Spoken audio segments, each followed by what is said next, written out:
ملا رومی رحمت اللہ علیہ فرماتے ہیں بہت بڑا مجرم تھا ایک بندہ، بہت بڑا گناہگار تھا، بت کو پوجتا تھا، تھک گیا ساری رات بت کے سامنے کھڑا تھا، معاذ اللہ یا صنم یا صنم یا صنم کہتے، تھک گیا، نیند آ گئی، اونگ آ گئی۔ جب پوری طرح نیند آ گئی اور دماغ پہ نیند قبضہ کرنے لگی تو اس کے منہ سے نکل گیا، صنم صنم کہہ رہا تھا نا، نکل گیا یا صمد، او بے نیاز مالک۔ رب کریم نے فرشتوں سے فرمایا دوڑ کے جاؤ، جو کہتا ہے اسے دے دو۔ فرشتے کہنے لگے مالک تو بت کو پکار رہا تھا، اس نے تو غلطی سے نام لیا ہے۔ فرمایا مجھے نہیں پتا، لیکن دیکھو نا اس نے مجھے پکارا تو ہے نا، کتنی دیر سے جھوٹے کو پکار رہا تھا، اس کا معاملہ حل نہیں ہوا، اب اگر سچے کو پکارنے پہ بھی حل نہ ہوا تو فرق کیا رہ جائے گا؟ دے دو جو مانگتا ہے، دے دو۔ میرے دوست گھر پتہ چل جائے وہ کریم کتنا ہے، وہ مہربان کتنا ہے۔ میرے رسول پاک علیہ الصلوۃ والسلام نے تو فرمایا تیری آنکھ سے اگر اس کے خوف سے اتنا آنسو بھی نکل گیا جتنا مچھر کا پر ہوتا ہے، تو جس طرح بھینس کے تھنوں سے نکلا ہوا دودھ واپس تھنوں میں نہیں نہ جاتا، جو اتنا بھی روئے نہ روئے اللہ کے خوف سے، وہ بندہ دوزخ میں نہیں جائے گا۔ تھوڑی دیر کے لیے ڈر جائے اپنے رب سے، آئے تو صحیح۔ عدم معرفت غفلت پیدا کرتی ہے، تو آ تو صحیح، وہ تو کریم ہی بڑا ہے، وہ تو مہربان ہی بڑا ہے۔ حضرت زنیرہ رضی اللہ تعالی عنہ حضور کی صحابیہ ہیں۔ ایام جو مکے کے تھے مسلمانوں پر بڑی آزمائش کے تھے، انہیں بڑا مارا کفار نے، اتنا مارا کہ ان کی بینائی چلی گئی، نظر آنا بند ہو گیا۔ کافروں کی عورتوں نے تانا دیا کہ تو نے ہمارے بت چھوڑے ہیں نا، تو دیکھنا تیری بینائی چلی گئی۔ تو جناب زنیرہ اللہ پہ بھروسہ، توکل، معرفت الہی کا جذبہ، اٹھ کے کھڑی ہو کہنے لگی چپ کرو، تمہارے جھوٹے بت کیا کر سکتے ہیں، میرا رب چاہے تو صبح جب میں اٹھوں تو میری آنکھیں روشن ہو، اگر کریم کرم کر دے۔ لوگ کہتے ہیں واقعی ایسا ہوا، جب وہ سویرے اٹھی تو اللہ نے ان کی روشنی واپس کر دی تھی۔ تجھے پتہ چل جانا وہ مہربان کتنا ہے۔ وہ ایک بزرگ تھے تو ان سے کسی نے کہہ دیا کہ اگر آپ کا حساب آپ کے ماں باپ کے ذمہ ہو جائے تو پھر کیسا، پوچھنے کے لیے قیامت میں اگر ماں باپ حساب لیں تو پھر کیسا۔ تو بڑے سیانے لوگ تھے جو دل والے تھے، کہنے لگے نہیں، رب کریم ہی ٹھیک ہے، اس لیے کہ وہ ماں باپ سے کہیں بڑھ کر پیار کرنے والا ہے۔ اگر یہ معرفت مل جائے وہ کریم کتنا ہے۔ اور جب بندہ پوری طرح اس کی بارگاہ میں آ کے تڑپ جاتا ہے نا، مولا میں جاؤں کدھر، تیرا دروازہ چھوڑ کے جاؤں کدھر۔ اقبال کہتے ہیں وہ ایک سجدہ جسے تو گراں سمجھتا ہے، 1000 سجدوں سے دیتا ہے آدمی کو نجات۔ تجھے جگہ جگہ جھکنا نہیں پڑے گا اگر تو صحیح معنوں میں اپنے رب کی بارگاہ میں جھک جائے۔ تو میرے عزیز کوشش کرے کہ اس کی معرفت، اس کا کرم، اس کی عطا اور اللہ تبارک و تعالیٰ کے حاضر و ناظر ہونے پر عین الیقین، حق الیقین حاصل کریں۔ اور پھر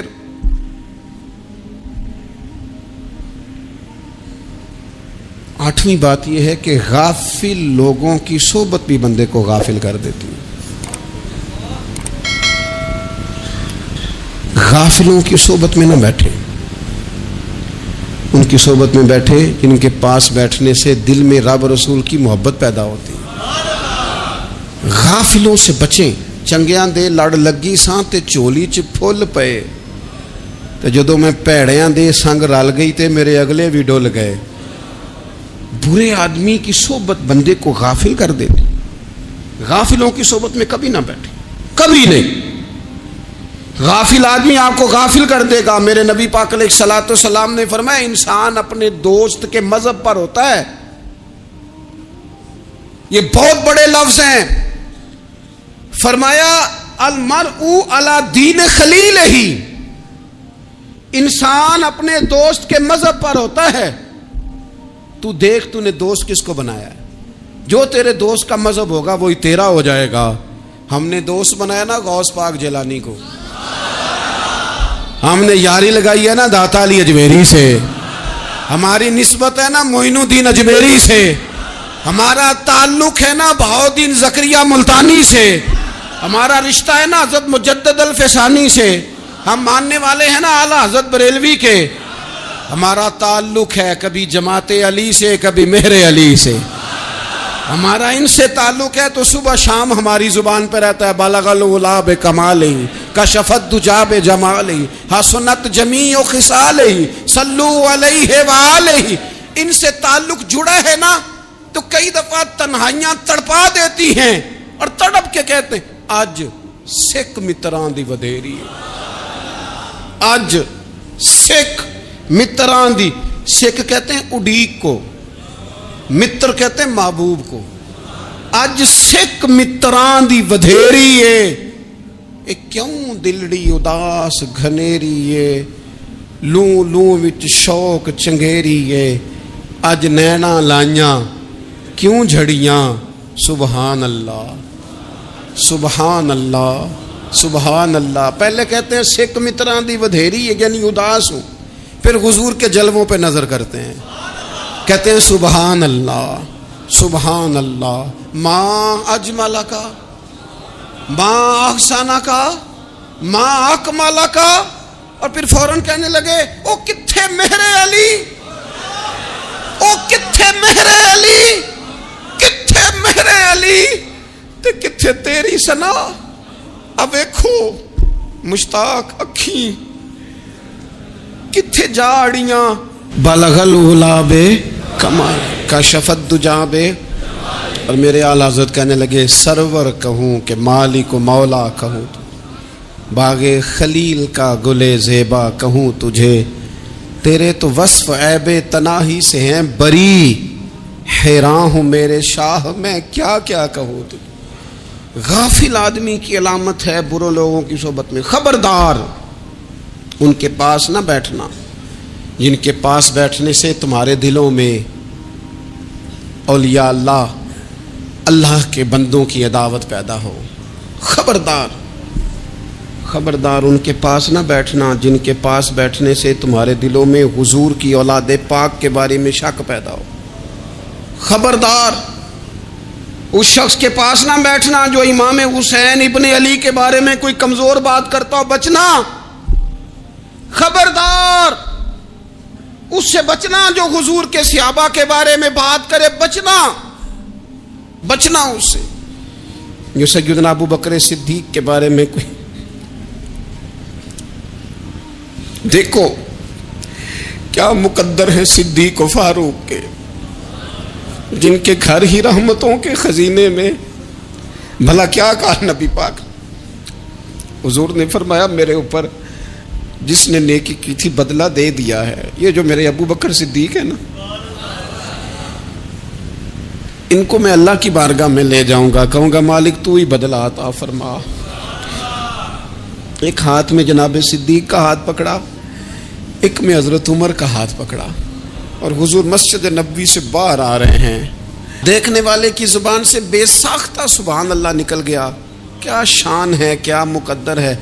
تو حضور علیہ السلام رک گئے اور روک کے فرمایا تو حیران ہو رہا ہے نا, تو حیران ہو رہا ہے نا کہ میں نے ایک ہاتھ میں ابو بکر کو پکڑا ہے, ایک میں عمر کو پکڑا ہے. فرمایا قیامت میں جب میری قبر کھلے گی تو میں اسی طرح قبر سے نکلوں گا, اس طرح میدان محشر میں میں آؤں گا. خبردار حضور ایک وفاداروں کے وفادار رہنا, ان کے وفادار رہنا, ان کے وفادار رہنا. بڑا عجیب دور آیا ہے. ہم نے یہ دور دیکھا ہے کہ لوگ حضور کے صحابہ کے بارے میں بھی بات کریں گے. اب نبی پاک کی اولاد پاک کے بارے کو بھی ڈسکس کیا جائے گا. اپنا منہ تو دیکھ, اپنی حیثیت دیکھ, اور پھر وہ بندے دیکھ جن کو اللہ نے چن کے اپنے محبوب کی غلامی کے لیے حضور کے قریب بٹھایا. تو بچنا ایسے لوگوں سے, پرہیز کرنا. خبردار عقیدہ ستھرا رکھنا, عقیدہ ستھرا رکھنا, صاف رہنا, پاکیزہ رہنا, غافلوں کی صحبت سے بچنا. بڑا ڈرتے ہیں اللہ سے, دعائیں مانگتے ہیں یا اللہ نسلوں میں بھی وہی بندے پیدا فرما جو عقیدے پکے رکھنے والے ہیں. وہ بندے پیدا فرما ہماری نسلوں میں. ایک وہ بندہ بھی غافل ہو جاتا ہے جو امیدیں لمبی لگا لیتا ہے, جن کے منصوبوں میں دولت بھی ہوتی ہے, گھر بھی ہوتا ہے, اولاد کا بڑا ہونا بھی ہوتا ہے, پوتے پوتیاں نواسے نواسیاں دیکھنا بھی ہوتا ہے, یہاں بھی گھر وہاں بھی گھر, یہ سیر, یہ سارا کچھ ہوتا ہے. لیکن رب کی بارگاہ میں پیش ہونا جن کے پیش نظر نہیں ہوتا. لمبی امیدیں. حضرت مولا علی شیر خدا فرمایا کرتے تھے میں تم پر دو باتوں کا خوف کھاتا ہوں, جو ڈر آتا ہے, ایک یہ کہ تم خواہش کی پیروی کرو گے, جو نفس کی خواہش ہوگی اس کے پیچھے لگ جاؤ گے, اور ایک تم لمبی لمبی امیدیں باندھو گے, اتنے سال جینا ہے, اتنے 100 سال جینا, یہ کرنا ہے, وہ کرنا ہے. منصوبہ بندی کریں مستقبل کے لیے, وہ بری نہیں, لیکن تیاری رکھیں, تیاری رکھیں. اس بات کا بھی خیال رکھیں کہ اللہ کی بارگاہ میں حاضر ہونا. یہ غفلت کی چیزیں ہیں جو بندے کو غافل کر دیتی ہیں. جو لوگ اللہ کا ذکر نہیں کرتے وہ بھی غافل ہو جاتے ہیں, اور جو فضول باتیں زیادہ کرتے ہیں نا, ہنستے زیادہ ہیں. فَلْيَضْحَكُوا قَلِيلًا وَلْيَبْكُوا كَثِيرًا. قرآن کہتا ہے زیادہ رویا کرو, کم ہنسا کرو. نبی پاک علیہ الصلوۃ والسلام سے پوچھا تھا حضرت عقبہ بن عامر نے کہ یا رسول اللہ نجات کس چیز میں ہے؟ تو نبی پاک علیہ الصلوۃ والسلام نے فرمایا ایک تو اپنی زبان قابو میں رکھو, دوسرا فرمایا اپنے گھر میں ٹھہرے رہو, تمہارا گھر تمہارے لیے کافی ہو, فضول نہ نکلو گھر سے, اور تیسرا فرمایا اپنی خطاؤں پہ رویا کرو. کثرت کلام اور فضول کلام اور بلا وجہ یہ بندے کو غافل کرتا ہے, دل کو سخت کرتا ہے. یہ چند چیزیں ہیں جو انسان کو غفلت میں ڈالتی ہیں. اپنے آپ کو ان چیزوں سے بچائیں اور غفلت کو توڑیں. آپ کے ذمے, میرے ذمے جو حقوق العباد ہیں ان کا پتہ کریں, جو اللہ رسول کے حقوق ہیں ان کی خبر دیکھیں. ہماری جو ذمہ داریاں ہیں ہم کس طرح انجام دے رہے ہیں اس پر توجہ کریں. اپنے معاملات کو ٹھیک کریں. ہم انسان ہیں, کوتاہیاں تو رہ جائیں گی, لیکن جب کوشش کریں گے تو پھر رب تعالیٰ مدد بھی فرمائے گا. ایک بات اور کرنی ہے, ایک تو میں نے عرض کیا غفلت کو توڑنا, ایک دوسری بات قرآن مجید کا ایک سبق اور. جب غفلت توڑنی ہے تو پھر لازمی طور پر ایک کام کرنا پڑے گا. میں نے یہ عرض کیا تھا کہ پلاننگ نہیں کرنی, فیصلہ کرنا ہے.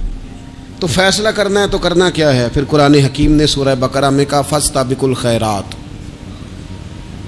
یعنی تم نیکیوں کی طرف دوڑو, جلدی جلدی نیکیاں کرو, فٹافٹ, دیر نہ کرو. فٹافٹ سے مراد یہ نہیں کہ نیکی جلدی جلدی کر جاؤ, یعنی ٹال مٹول نہ کرو خیر کے کام میں. کل کریں گے, پرسوں کریں گے, عمرہ کر رہے ہیں پھر نیکی ہیں, حج کر رہے ہیں پھر نیکی ہیں, بچے بیال ہوں پھر میں نیک ہوں. یہ تھوڑا سا یہ کام ٹال مٹ. فاستبقوا الخیرات, نیکیوں کی طرف دوڑو, جلدی کرو, بھاگو. نبی پاک صلی اللہ تعالی علیہ وسلم نے فرمایا 5 چیزوں سے پہلے غنیمت جانو. حضور علیہ الصلوۃ والسلام فرمانے لگے ایک تو تم جوانی کو نہ بڑھاپا آنے سے پہلے پہلے غنیمت سمجھ لو. نبی کریم صلی اللہ تعالی علیہ وآلہ وسلم ارشاد فرمانے لگے کہ اپنی صحت کو غنیمت جان لو, بیماری آنے سے پہلے پہلے. پھر حضور علیہ الصلوۃ والسلام فرمانے لگے اگر اللہ نے تمہیں مال دیا ہے, وسعت دی ہے, تو نیکی کر لو, خرچ کر لو اللہ کے راستے میں. خدا نہ خواستہ تم پر غریبی آ جائے. اور پھر حضور سید عالم صلی اللہ تعالی علیہ وسلم فرمانے لگے اگر تمہیں اللہ نے کچھ فراغت دی ہے, بہت زیادہ مصروف نہیں ہو, تو غنیمت جان لو, جلدی سے نیکی کر لو قبل اس کے کہ تم مشغول ہو جاؤ. اور 5ویں بات حضور نے بیان کی, فرمایا زندگی کو غنیمت جانو, موت آنے سے پہلے پہلے جلدی سے نیکی کر لو. نیکی کے لیے ساری زندگی منصوبہ بندی نہ کرتے رہو. نیکی کے لیے دیکھو نا, ہماری زندگی میں یہاں دنیا میں رہ کے چند منٹوں میں وہ نیکی کی جا سکتی ہے جو قیامت کے بعد صدیوں کا ہمارا فائدہ کرے گی, صدیوں کا فائدہ کرے. کرتے نہیں, پلاننگ کر رہے ہیں, منصوبہ بندی کر رہے ہیں, بس تیاری کر رہے ہیں, بس حضرت آپ دعا کر دیں, اللہ تعالیٰ دعائیں بھی قبول فرمانے والا ہے. لیکن جو نیکی نصیب ہوتی ہے اسے جلدی سے کر گزریں, اسے فٹافٹ کریں. میں ایک گاؤں میں گیا, اب تو خیر وہ دور نہیں رہا, یہ 10-15 سال 20 سال پہلے نا جو نوجوانوں کی مصروفیات ہوتی تھیں ان میں سے ایک مصروفیت یہ ہوتی تھی کہ گندم لے کے چکی پہ جانا ہے, آٹا پسوا کے لانا ہے. یہ ایک بڑی, چونکہ سبھی گھروں کے اندر سال کے لیے گندم سٹاک کر لی جاتی تھی, تو گندم لے کے جانا یہ ایک ڈیوٹی ہوتی تھی. ایک نوجوان ایک گاؤں میں, اس کی مجھے تعریف سننے کو ملی. تو ایک بوڑھی اماں کہنے لگی یہ تو بڑا نصیباں والا ہے, سارے اندر آٹا پہ آ لے ہوتا ہے. اور آتے جاتے پوچھ لیتا ہے کہ اماں کوئی, کہنے لگی میرے بچے باہر ہوتے ہیں, یہ مجھے دوائی بھی لا دیتا ہے شوگر کی, میں مریضہ ہوں. یعنی خیر جتنی ہو سکے جتنی. میرے ایک سنگی ہیں تو سڑک پہ کوئی بندہ کھڑا ہوتا ہے نا, اللہ تعالیٰ انہیں سلامت رکھے, بندہ کھڑا ہوتا ہے تو کہتے ہیں میں اس سے پوچھ لیتا ہوں بابا جی کدھر جانا ہے، فلانی جگہ جانا ہے، تو کہتے ہیں میں موٹر سائیکل پہ بٹھا لیتا ہوں. بندہ دیکھ کے مجھے سمجھ آ جاتی ہے ضرورت مند ہے، کوئی چور نہیں، کوئی ڈاکو نہیں، ضرورت مند ہے. میں اسے منزل تک نیکی جتنی میسر آئے، جس حد تک میسر آئے. کیا کہا ہمارے نبی پاک علیہ السلام نے؟ حضور نے ہم سے فرمایا کچھ نہ ہو سکے تو بات ہی مسکرا کے کر لینا، اس پر ہی اللہ صدقے کا ثواب عطا کر. فاستبقوا الخیرات، جلدی سے نیکی کر لو.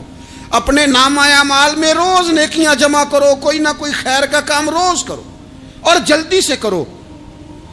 صحیح مسلم میں حدیث ہے، نبی پاک صلی اللہ تعالی علیہ وسلم فرمانے لگے جلدی جلدی نیکی کے کام کر لو ان فتنوں سے پہلے جو اندھیری رات کے حصوں کی طرح فتنے ہوں گے. فرمایا اس وقت حال یہ ہوگا کہ آدمی صبح مومن ہوگا، شام کو کافر ہو جائے گا، شام کو مومن ہوگا تو صبح کافر ہو جائے گا. اور فرمایا لوگ دنیا کے بدلے اپنا دین تک بیچ ڈالیں گے.